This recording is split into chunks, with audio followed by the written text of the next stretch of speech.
આજે આપણે ભણવાના છે ધોરણ 9નો સમાજ વિજ્ઞાનનું પ્રકરણ બીજું પ્રથમ વિશ્વયુદ્ધ અને રશિયન ક્રાંતિ. તો કે આ પ્રથમ વિશ્વયુદ્ધ કેમ થયું તો તે દેખીએ આપણે તેના જવાબદાર પરિબળો દેખીએ. તો કે તેનું પહેલું આપણું પરિબળ છે આર્થિક પરિબળ. આર્થિક પરિબળ એટલે કે ઔદ્યોગિક ક્રાંતિ અને સંસ્થાનવાદના ઝડપી ફેલાવા. સંસ્થાનવાદ મતલબ કે અલગ અલગ તે વખતે સંસ્થાન હતા, બરાબર. કે ના એ કોઈથી મતલબ કહેવાય ને કે એમાં અલગ અલગ રાજાઓનું ત્યાં શાસન હતું, તે એક પ્રકારનું સંસ્થાનવાદ કહેવાય. તે કોઈના સાથે કહેવાય ને કે તેની અંદર મિક્સ થવા માંગતા ન હતા. ઝડપી ફેલાવાના લીધે યુરોપના દેશોને પુષ્કળ કાચા માલની જરૂર પડતી હતી. ઔદ્યોગિક ક્રાંતિ એટલે શું તો કે ઉદ્યોગોનો વિકાસ થવો. અને ઉદ્યોગોનો વિકાસ થાય સિમ્પલ ભાષામાં કહેવાય ને કે અલગ અલગ વાત કરીએ તો કાપડ છે, પછી અલગ અલગ વાત કરીએ કે લોખંડ એ બધાની છે. તે બધી વ્યવસ્થા તે વખતે મતલબ સરખામાં એને મોટી મોટી કંપનીની ફેક્ટરી બધું ચાલુ થયું હતું, તેને ઔદ્યોગિક ક્રાંતિ કહેવાય. તો તેને આપણે વાત કરીએ તો તેને બધું પૂરું પાડવા માટે પુષ્કળ કાચા માલની જરૂર પડતી હતી. કાચો માલ એટલે સિમ્પલ ભાષામાં તમારે ઉદ્યોગો માટે વાત કરીએ, શેરડીના ઉદ્યોગ મતલબ કાપડના ઉદ્યોગ માટે કપાસ છે, પછી ખાંડના ઉદ્યોગ માટે શેરડી છે. કાપડના ઉદ્યોગ માટે કપાસની વાત કરતા કે સૂત્ર કાપડ બનાવે ને તો એના માટે કપાસ મોટા પાયા પર જોતો હોય, અને એવી રીતે ઘણા બધા કાચા માલ હોય છે. પછી આપણે ભણીએ કે 19મી સદીને અંતે જર્મની એશિયા અને આફ્રિકાના બજારો. હવે એશિયા ક્યાં આવ્યું તે તમને બતાડું, આફ્રિકા ક્યાં આવ્યું તે તમને બતાડું. તો ધ્યાન આપજો, આ છે આખી દુનિયાનો નકશો. કે આ દુનિયાની નકશામાં વખત દેખો તો એશિયા છે ને અહીંથી આટલાથી દેખો, આ રશિયાનો અમુક ભાગ યુરોપમાં છે. કયો ખંડમાં? યુરોપ ખંડમાં છે. જ્યારે અહીંથી વાત કરું તો અહીંથી લઈને અહીં લગીને અહીં લગીને અહીં લગીને અહીંથી અહીં, અહીંથી અહીં, અહીંથી અહીં, અહીંથી અહીં, અહીંથી અહીં, આટલું બધું આ બધું શામાં આવેલું છે? આ બધું શામાં આવેલું છે? એશિયા ખંડ. કયો ખંડ? એશિયા ખંડમાં આવેલું છે. ત્યારે આફ્રિકા ક્યાં છે? આ રહી. આ શું છે? આફ્રિકા. આ શું છે? આફ્રિકા. તો દેખો એશિયા અને આફ્રિકાના બજારોમાં ઇંગ્લેન્ડ તથા ફ્રાન્સની તુલનામાં માલ ઓછી કિંમતે વેચવા માંડ્યો. કોને? જર્મનીએ. કોની તુલનામાં? ઇંગ્લેન્ડ તથા ફ્રાન્સ. તો તમને બતાવું એ જર્મની. જો આ થોડું ઝૂમ કરાવું છું અહીંથી. તો આ રહ્યું જર્મની. આ શું છે? જર્મની. દેખાય છે? જર્મનીમાં જો આ ફ્રેન્કફર્ટ પણ છે. તમારે ફ્રેન્કફર્ટ તમારે ભણવાનું આવશે, ફ્રેન્કફર્ટ એરિયા, બરાબર. પછી તમને બતાવું ઇંગ્લેન્ડ. ઇંગ્લેન્ડ ક્યાં આવ્યું? અહીંયા આગળ આવ્યું. જો આ દેખાય છે અહીંયા આગળ, આટલા ભાગમાં આ છે ને અહીંયા આગળ, આ યુકે અહીંયા આગળ આટલા ભાગે ઇંગ્લેન્ડ આવેલું છે, બરાબર. હા, અને ત્યાર પછી વાત કરીએ આપણે ફ્રાન્સ ક્યાં આવ્યું તો કે આ રહ્યું ફ્રાન્સ. ઇંગ્લેન્ડને બિલકુલ નીચે, મતલબ કે યુકેને યુનાઇટેડ કિંગડમને બિલકુલ નીચે શું આવેલું છે? ફ્રાન્સ આવેલું છે. હા, જર્મની એની નજીક જ આવેલું છે. જર્મની અને ફ્રાન્સની બોર્ડર છે ને ટચ થાય છે. દેખજો આ તમે છે ને છેલ્લે પછી તમને ભણાવીશ. મતલબ હજુ તો બીજું વિશ્વયુદ્ધ આપણે ક્યાં ચાલુ, પહેલું વિશ્વયુદ્ધ ચાલુ નહીં થયું, એ ચાલુ થાય ત્યારે તેમના ઘણા બધા સંબંધો તમારે ભણવાના આવશે, બરાબર. આ જર્મની છે, આ ફ્રાન્સ છે ને અહીં આટલામાં અહીંયા આવેલું છે, ઇંગ્લેન્ડ આવેલું છે એની અંદર, બરાબર. અને આ બધાના ભારત દેશની તુલનામાં ક્યાં આવેલા છે તો દેખો આ રહ્યું આપણું વાલું ભારત દેશ. વાલા ભારત દેશની આપણે જઈએ, જો અલગ અલગ દિશા છે, ઉત્તર, દક્ષિણ, પૂર્વ, પશ્ચિમ. તો ઉત્તર, દક્ષિણ, પૂર્વ, પશ્ચિમની વાત કરીએ તેમાં આ ઉત્તર ને આ પશ્ચિમ થાય. તો ઉત્તર પશ્ચિમમાં એટલે કે વાયવ્ય ખૂણે. કયો ખૂણો આવ્યો? વાયવ્ય. કયો? વાયવ્ય ખૂણો એટલે કે આ સાઈડ તમે જાઓ તો આ સાઈડ જર્મની ને બધું આવેલું હોય છે. આ રહ્યું જર્મની, આ રહ્યું ફ્રાન્સ, આ રહ્યું તમારે અહીં યુકેમાં, યુનાઇટેડ કિંગડમમાં તમારે ઇંગ્લેન્ડ અહીં આવેલું હોય છે, બરાબર. તો એ રીતે યાદ રાખજો. આ સિમ્પલ ભાષામાં તમને આગળ ચોપડાની દુનિયામાં લઈ જાઉં છું. તો દેખો શું છે, 19મી સદીને અંતે જર્મની એશિયા અને આફ્રિકાના બજારોમાં ઇંગ્લેન્ડ તથા ફ્રાન્સની તુલનામાં માલ ઓછી કિંમતે વેચવા માંડ્યો. આ રીતે તેને ઇંગ્લેન્ડ અને ફ્રાન્સના એશિયા તથા આફ્રિકા, ફરીથી તમને એશિયા એટલે હું આખું બતાડું છું. તો છોકરાઓ આ આખો એશિયા ખંડ થયો. કયો ખંડ થયો? એશિયા ખંડ. કયો ખંડ થયો? એશિયા ખંડ થયો. હા, આખો એશિયા ખંડ છે. કયો ખંડ છે? એશિયા ખંડ છે. જ્યારે હું વાત કરું અલગ રીતે એશિયા ખંડ મેં તમને આખું કીધું, આખું આ એશિયા ખંડ છે. આફ્રિકા ખંડ કયો? આ રહ્યો, બરાબર ને. મતલબ એમાં કોણ કોણ માલ સામાન વેચતું હતું પોતાનો તો કે આ ઇંગ્લેન્ડ છે, પછી કોણ છે? ફ્રાન્સ છે, બરાબર. તેમની તેમની કોમ્પિટિશનમાં બીજું કોણ ઉતર્યું? જર્મની. પણ જર્મની છે ને બહુ ઓછા, જેમ કે વાત કરું આ બંને 100 રૂપિયા કઈ વસ્તુ વેચતા હોય તો તે જ વસ્તુ આ 60 રૂપિયા, 55, 70 રૂપિયા વેચતો હશે. એટલે એના કરતાં કિંમત ઘણી ઓછી થઈ ગઈ ને બકા, બરાબર છે. ચાલો, તો આ એ જ છે. શું છે દેખો અહીં ધ્યાનથી કે ઇંગ્લેન્ડ તથા ફ્રાન્સની તુલનામાં માલ ઓછી કિંમતે વેચવા માંડ્યો. કોને? જર્મનીએ. આ રીતે તેણે ઇંગ્લેન્ડ અને ફ્રાન્સમાં એશિયા તથા આફ્રિકાના બજારો તોડવા માંડ્યા. પરિણામે જર્મનીને ઇંગ્લેન્ડ અને ફ્રાન્સ વચ્ચે તીવ્ર આર્થિક સ્પર્ધા એટલે પૈસા લેવાની સ્પર્ધા થઈ. હવે આપણે ભણીએ લશ્કરવાદ, એટલે કે તેમાં આર્મીનો વધારો થયો. કયો થયો? આર્મી. ઇન્ડિયન આર્મી નહીં, જર્મન આર્મી ને એ બધું, બરાબર છે. ચાલો, જર્મન આર્મી એટલે તમને શીખવાઈશ કઈ આર્મી વધારો થયો હતો. ઓકે, પાડોશી દેશોના આક્રમણ એટલે કે બહારનો દેશ આવીને આપણી પર હુમલો બાજુનો દેશ આવીને આપણી પર હુમલો ના કરી જાય તે ભયથી અને શંકાથી England, France, Germany, Italy, Russia. ફરીથી બતાડું તમને, જો ઇંગ્લેન્ડ, ફ્રાન્સ, જર્મની તમે દેખી ગયા. ફરીથી રિવિઝન કરો. જો આપણું આ વહાલું ભારત છે. આ વહાલા ભારતની તમે ઉત્તર પશ્ચિમ એટલે કે વાયવ્ય ખૂણે જાઓ, ઉત્તર પશ્ચિમ દિશા વાયવ્ય ખૂણે, તો અહીંયા આ જે સિમ્પલ ભાષામાં અહીંયા આગળ આવેલું છે યુકે, યુકેમાં આવેલું છે ઇંગ્લેન્ડ, જો લંડન પણ છે આગળ, બરાબર. પછી તેના નજીક જાઓ તો આ શું આવેલું છે? ફ્રાન્સ આવેલું છે. પછી આ શું આવેલું છે? જર્મની આવેલું છે, બરાબર. પછી આપણે વાત કરીએ રશિયા ક્યાં આવેલું છે, તો કે રશિયા આવેલું. રશિયા ક્યાં આવેલું છે? આવેલું. આ શું છે? રશિયા. આખું શું છે? આ રશિયા છે, બરાબર. આ રશિયા છે. જો ઘણું મોટું છે, આ મોબાઈલમાં માતું નથી. અહીંથી અહીં ને અહીંથી અહીં લગીનો દુનિયાનો સૌથી મોટો દેશ છે. કયો છે? રશિયા. કયો છે? રશિયા. હવે ઇટાલી ક્યાં છે? પગના શૂઝ જેવું એનો આકાર હોય છે. જો હું એનું કોઈ દેશ વિશે કંઈ ખોટું નહીં કહેતો, પણ બકા આકાર દેખીને તમને એવું લાગતું હોય કે પગના શૂઝ જે હોય, જેમ કે આ એડી હોય, જો ઝૂમ કરીને દેખાડું છું, આ એડી હોય એવું લાગે છે. આ એડી છે, ઓકે. જો આ બૂટની એડી જેવો ભાગ છે, દેખાય છે ને બૂટની એડી, ને આગળથી આ પગવાળો ભાગ છે, આ.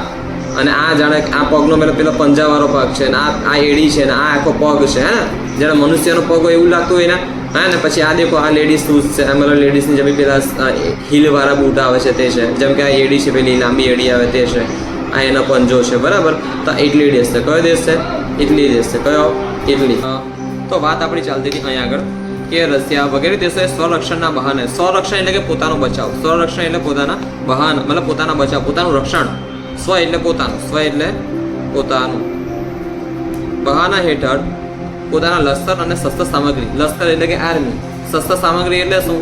જેવી એમની પાસે હથિયારો હતા, બંદૂક હતી, મિસાઇલ્સ હતી, તે વખતે જે હતું તેમની પાસે, બરાબર, તેમાં વધારો કરવા માંડ્યો. આમ આર્થિક સ્પર્ધામાં લશ્કરી સ્પર્ધા ઉમેરી. એટલે પહેલાં આર્થિક તો હતી જ, હવે કઈ સ્પર્ધા ઉમેરાઈ?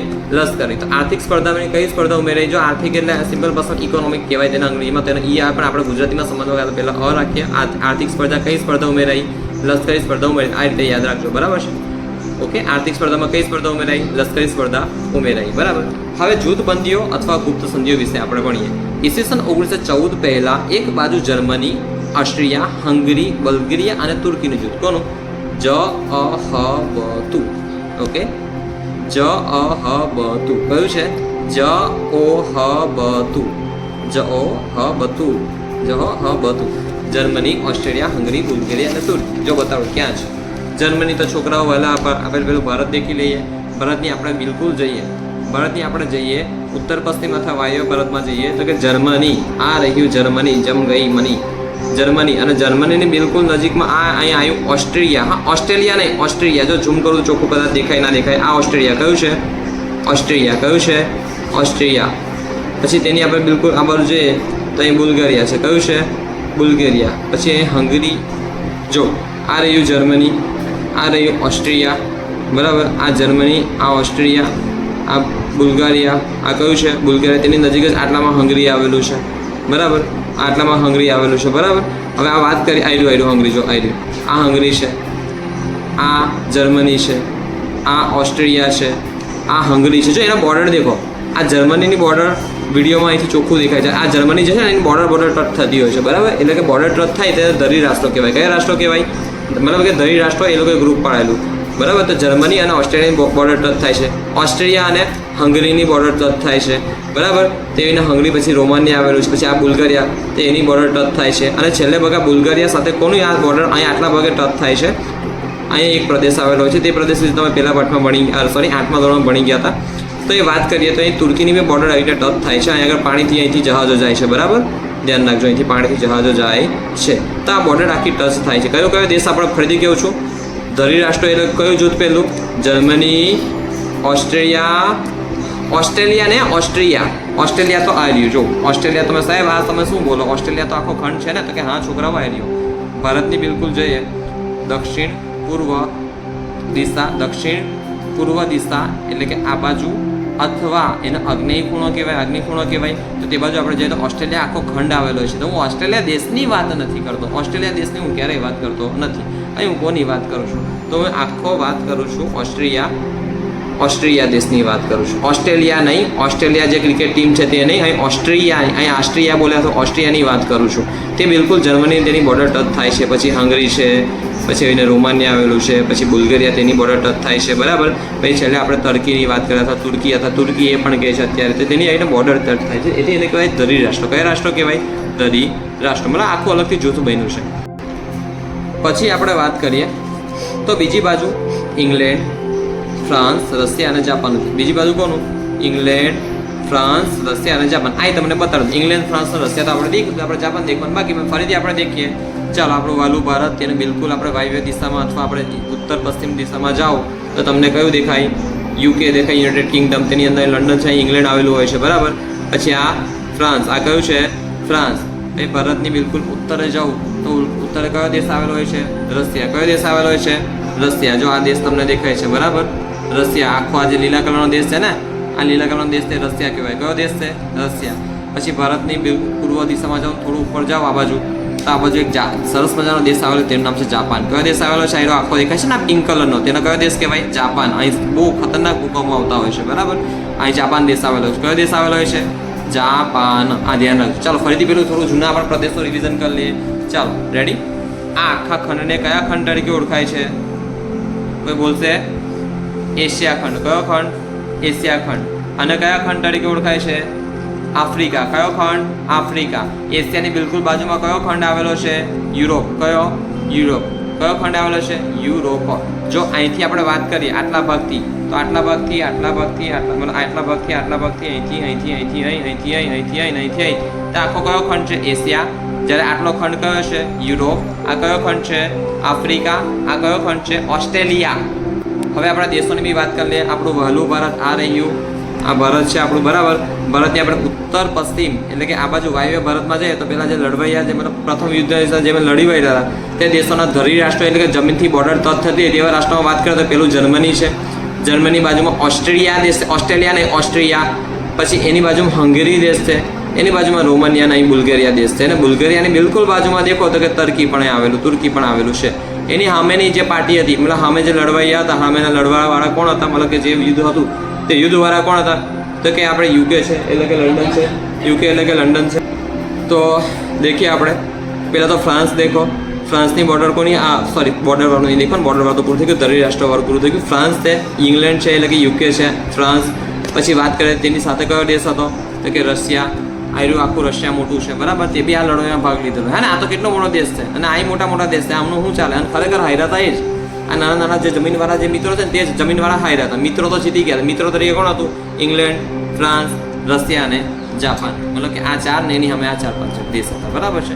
તો આવીને અલગ અલગ જૂથ એ લોકોએ બનાવ્યું હતું. યુરોપની સત્તાઓ 2 જૂથમાં વેચાઈ ગઈ. આ બંને જૂથો વચ્ચે ઈર્ષ્યા, દુશ્મનાવટ, આશંકા, ભય, તિરસ્કાર અને સંઘર્ષની સ્થિતિ સર્જાય. એટલે પ્રથમ વિશ્વયુદ્ધનું આ મહત્વનું પરિબળ કે 2 અલગ અલગ ગ્રુપ બની ગયા, હે ને. તમારે બી કદાચ સ્કૂલમાં કાં તો કોલેજમાં આપણે થતું હોય છે કે અલગ અલગ તમે ગેંગ બનાવતા હોય છે. આ તદ્દન ખોટું છે કે આ ગેંગ ને પેલી ગેંગ, હે ને. તો આ ખોટું છે ને. પછી છેલ્લે ગેંગ વોર થાય, મતલબ કે બહુ ખરાબ લડવાઈ થાય. એવું ના કરવું જોઈએ, બરાબર. ઓકે. તો ભાગ 1 આપણા આ સવાલનો ભાગ 1 અહીં પૂર્ણ થાય છે. હવે હું થોડા સમય બાદ ભાગ 2 ને પણ શૂટ કરીશ, તો કમ્પ્લીટ આ બધું બી સમજાવીશ. ભાગ 2માં વધારે એટલું બધું અહીં ઠીક છે સમજવાનું છે, પણ જેટલું બધું ભૂગોળનું મેં તમને બતાવી દીધું તેટલું બધું તમારા ભાગ 2માં નથી. એટલે કૃપયા કરીને આ વિડીયો છે ને ફરીથી દેખો અને સિમ્પલ ભાષામાં સમજજો એને, બરાબર. કંઈક ના સમજ પડે તો મને પૂછજો. હવે આપણે ભણીએ છીએ ઉગ્ર રાષ્ટ્રવાદની ભાવના. તો કે બેલ્જિયમ અને ગ્રીસની સ્વતંત્રતા તેમજ ઇટલી અને જર્મનીનું એકીકરણ થયું. બેલ્જિયમ અને ગ્રીસ આ અલગ અલગ બંને દેશ હતા, બરાબર છે. અહીં નજીકમાં જે આટલા બેલ્જિયમ આવેલું છે, તો બેલ્જિયમ અને ગ્રીસની, બરાબર. તો અહીં નજીકમાં આટલા બેલ્જિયમ આવેલું છે, બેલ્જિયમ અને ગ્રીસ. તો તે બંનેમાં થયું શું કે આર્થિક રીતે આપણે દેખીએ તો કે આ રહ્યું આ બેલ્જિયમ, બરાબર છે. તેવી રીતે ગ્રીસ દેશ હતો. તો આપણે વાત કરીએ. અને ગ્રીસની સ્વતંત્રતા એટલે કે આઝાદી બાદ તેમજ ઇટલી અને જર્મનીનું એકીકરણ થયું, બંને ભેગા થયા આવી રીતે. યુરોપમાં આર્થિક ઈર્ષાઓ, પૈસા લગતી ઈર્ષા કે તું વધારે કમાય અમે ઓછું કમાય, અમે મમ્મી કમાતો આમ છે તેમ છે, ખેંચતાણો, પ્રતિસ્પર્ધા એટલે કોમ્પિટિશન અને સામ્રાજ્યવાદની અત્યંત વૃદ્ધિને કારણે. સામ્રાજ્યવાદ એટલે કે સામ્રાજ્ય ફેલાવો, બરાબર. સામ્રાજ્યનો બહુ વિસ્તાર કરવો. અત્યંત એટલે ખૂબ જ વૃદ્ધિને કારણે એકબીજા રાષ્ટ્રોના હિતો ટકરાવા લાગ્યા, તેમના ફાયદાઓ ટકરાવા લાગ્યા. અને યુરોપના આગળ પડતા રાષ્ટ્રોએ પોતાની પ્રજાને ઉગ્ર એટલે કેમ ગુસ્સાવાળું અને આક્રમક દેશભક્તિના પાઠો શીખવ્યા કે ના, આક્રમક રહેવાનું. તમારા દેશ વિશે કોઈ બોલે ને તો તેને ફોડ નાખવાનું, માર નાખવાનું, આમ કરવાનું, તેમ કરવાનું. તમારા દેશ વિશે કોઈ ખરાબ બોલવું જોઈએ નહીં, આમ છે તેમ છે, બરાબર.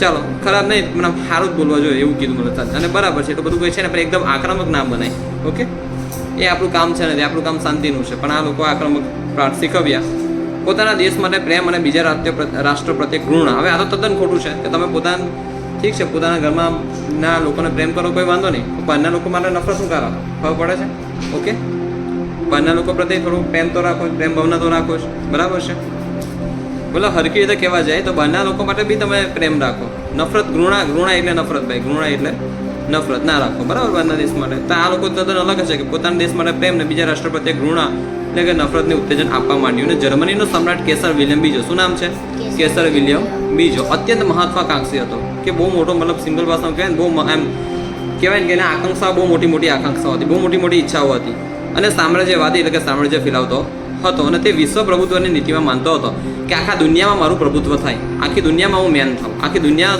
પર હું રાજ કરું તેવું માનતો હતો કોણ જર્મનીનો સમ્રાટ કેસર વિલિયમ બીજો તે પોતાની પ્રચંડ એટલે કે બહુ મોટી લશ્કરી તાકાતથી આર્મીવાળી તાકાતથી ઇંગ્લેન્ડ અને ફ્રાન્સને દળાવીને મેં તમને પહેલાં જ બતાવી દીધું ઇંગ્લેન્ડ અને ફ્રાન્સ ક્યાં આવ્યું તો એ ફરીથી બતાવી દઉં જેથી આપણું રિવિઝન થાય ચાલો દેખો અહીં આગળ આવેલું છે વાલું ભારત આ શું છે વાલું ભારત આ વાલા ભારતની હું આપણે જો ઉત્તર પશ્ચિમ દિશા એટલે કે વાયુ ભારતમાં તો અહીં આવ્યું છે આ જે તમને દેખાય છે યુનાઇટેડ કિંગડમ આ લંડન તે અહીં આગળ આવ્યું છે ઇંગ્લેન્ડ અને નીચે આપણે જાઉં તો આ રહ્યું ફ્રાન્સ બરાબર તો ઇંગ્લેન્ડ અને ફ્રાન્સને કોણ ડરાવતું હતું તો કે આ રહ્યું જર્મની કેમ છે કે પોતાની બહુ મોટી લશ્કરી તાકાત હતી તો તેનાથી ડરાવીને એટલે પોતાનું ધાર્યું કરેલું ઈચ્છતો મતલબ ધાર્યું કરાવતો હતો ને વિલિયમની નીતિએ જર્મની અને સમગ્ર વિશ્વને યુદ્ધના મુખમાં ધકેલ્યું પછી છે વર્તમાનપત્રનો ફાળો વર્તમાનપત્ર બી ત્યાં યુદ્ધમાં મતલબ કહેવાય ને કે પેલા આગમાં ઘી નાખવાનું કામ કરેલું ચાલો કે યુરોપના વર્તમાનપત્રોના આકરા ઉશ્કેરણીજનક કે ઉશ્કેરણી કરે તેવા અતિશયોક્તિ ભર્યા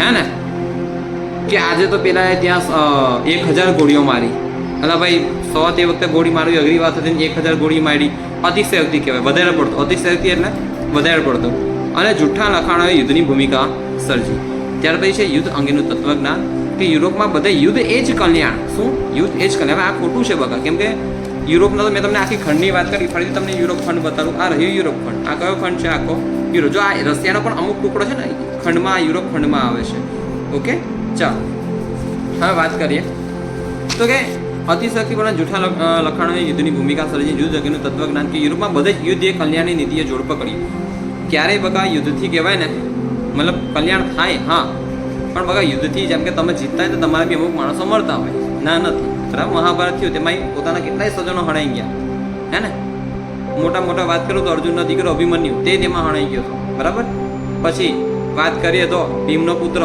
ઘટોત્કચ તે તેમાં હણાઈ ગયો હતો અને બીજા કેટલા લોકો હણાઈ ગયા હતા પછી આપણે વાત કરતા હોય આપણે ભારત પાકિસ્તાનના યુદ્ધની વાત કરો કોઈની બી વાત કરો ભારત સામે યુદ્ધ એમ તો મોટા ભાગે પાકિસ્તાન જ લડ્યું છે એ મોટા ભાગે ભારતની મતલબ મોટા ભાગે શું દરેક વખતે ભારતની જીત થઈ છે તો તેમાં ભારતના કેટલાય સૈનિકો તો મૃત્યુ પામેલા શહીદ થયેલા બરાબર ભારત ચાઇનાની યુદ્ધની વાત કરો 1962માં તેમાં ચાઇના જીતી ગયું તો તેમાં ચાઇનાના કેટલાક જવાનો શહીદ મતલબ તેમની શહાદત શહીદ થયા હતા બરાબર છે મરી ગયા હતા ચાલો હા વાત કરીએ યુદ્ધ એ કલ્યાણની નીતિએ જોડ પકડ્યું અને ટીટસ્કે નામના જર્મન લેખકે શક્તિમાનને જીતવાનો હક છે શક્તિમાનને શું જીતવાનો હક છે તો શક્તિમાન જ જીવી શકે શક્તિમાન જ જીતી શકે આવું આ ભાઈ કહેતા હતા અને યુદ્ધ એ જ રાષ્ટ્રીય જરૂરિયાત છે એના સિદ્ધાંતો પ્રચલિત એટલે ફેમસ કર્યા અને નિશ્ચય નામના જર્મન લેખકે યુદ્ધને કયું કાર્ય ગણાયું પવિત્ર કાર્ય બકા યુદ્ધ પવિત્ર કાર્ય કેમ ના ગણાવો યાર તમે એટલું મોટું સિમ્પલ ભાષામાં કહેવાય કે બકા હા કોઈ વાંધો નહીં જેમ કે તમે મહાભારતને યુદ્ધ લડતા હોય તેમાં સાચાના માર્ગ માટે યુદ્ધ કરતા હોય ଠିક છે પણ અહીં તો બધા મોટા ભાગે લોભ જ દેખાય છે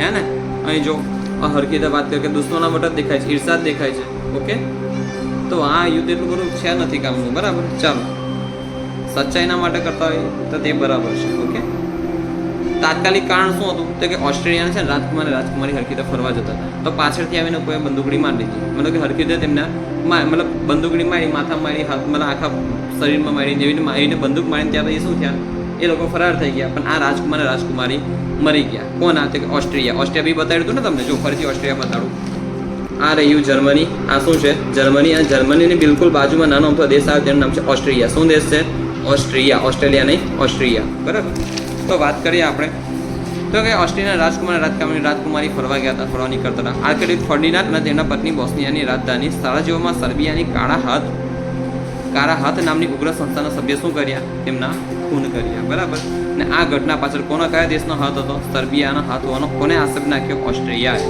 અને ઓસ્ટ્રેલિયા તો કોનું મિત્ર હતું? કોની જોડે બોર્ડર ટચ હતી? જર્મની સાથે, હે ને? એટલે ધ્યાન રાખજો આ બાબત. આક્ષેપ મૂક્યો 48 કલાકમાં તેના ગુનેગારને પકડી ઓસ્ટ્રેલિયા સમક્ષ હાજર કરવાનું સર્બિયાને આખરી નામું આપ્યું કે તમે 48 કલાકમાં તેને પકડી પાડો. તો સર્બિયાએ પોતે ઘટનાથી અજાણ હોવાનું કે ના એવું કહેતા હતા. સર્બિયા શું કહેતા હતા કે ના અમને તો આ વાત ખબર જ નથી ભાઈ કે કોણ કર્યું, કેવી રીતે કરી ગયું, બરાબર? હા, તમે એને કેમ ના 48 કલાકમાં હાજર કરવાના? બરાબર કે ઓસ્ટ્રેલિયાની આ વાત સર્બિયાએ દલીલ સાંભળી. આ વાત છે દલીલ છે, સર્બિયાએ સાંભળી નહીં. અને 28 જુલાઈ ત્યાર પછી વાત કરે કે યુદ્ધ શરૂ થયું. તે દિવસ હતો 28 જુલાઈ 1914ના રોજ સર્બિયા સામે ઓસ્ટ્રેલિયાને બધાએ યુદ્ધ જાહેર કર્યું. અને એ તો મિત્રો જ હતા, એક મતલબ મિત્રો નહીં, ધરી રાષ્ટ્રો જ હતા, બરાબર છે? જમીન તેમની તટ થતી હતી. કોની? તો કે જર્મની. આપણે દેખીએ જો આ રહ્યું જર્મની, આ રહ્યું ઓસ્ટ્રિયા, હે ને? પછી તમને બતાવ્યું તો પછી રોમાનિયા છે, બુલ્ગેરિયા છે. તો બધાની જમીન એમ નજીક હતી, મતલબ કે ને આ તો જો જર્મની ઓસ્ટ્રેલિયા તો બિલકુલ બોર્ડર ટચ થતી હતી. એટલે આ ભાઈ કે હા મારા વાળામાં હશે, બરાબર? હા, પેલું કે ને આપણા વાળાને ચાલ આવવા દે, હવે યુદ્ધ અમે કરીશું, બરાબર છે? ચાલો. એટલે એ લોકો જર્મનીને બધા બી કૂદી પડ્યા. અને ત્યારે પછી મોટું વિશ્વયુદ્ધ થયું. તેને કહેવાય દુનિયાનું પહેલું વિશ્વયુદ્ધ. પ્રથમ વિશ્વયુદ્ધ શરૂ થયું હતું 1914માં થયું હતું, બરાબર? અને પૂરું થાય છે 1918માં. પ્રોપર શરૂ થયું હતું 1 ઓગસ્ટ 1914. ઓકે, ધ્યાન રાખજો. આમ ઓસ્ટ્રેલિયાના રાજકુમાર અને તેની પત્નીના ખૂનનો બનાવ પ્રથમ વિશ્વયુદ્ધનું કારણ બન્યું. એક તો આટલું બધું તો આગ લાગેલી જ, તણખાઓ તો હતા જ આટલા બધા, મતલબ સોરી આગ નથી લાગી પણ તણખાઓ તો હતા જ આટલા બધા, હે ને?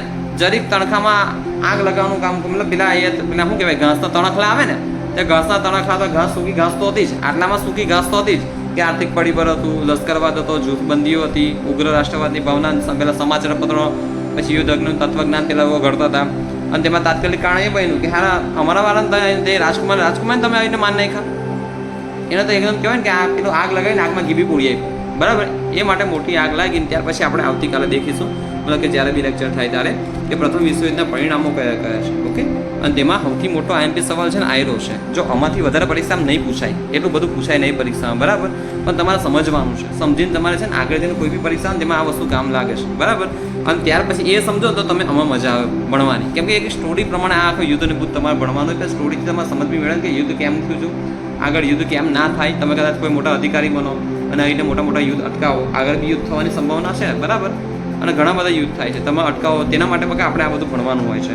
અને તેમાં આપણે ધોરણ 9ની દ્રષ્ટિએ દેખીએ તો કે આ સવાલ બહુ મોટા એમપી છે. જૂન 1919ની વર્સેસની સંધિ, એ સવાલનો જવાબ અહીં લગીને છે અને આખો કરવાનો છે. પરીક્ષામાં તમારે 3 માર્ક્સમાં પૂછાય છે. 1919ની વર્સેસની સંધિ સમજાવો. ક્લાસ પૂરો થાય છે.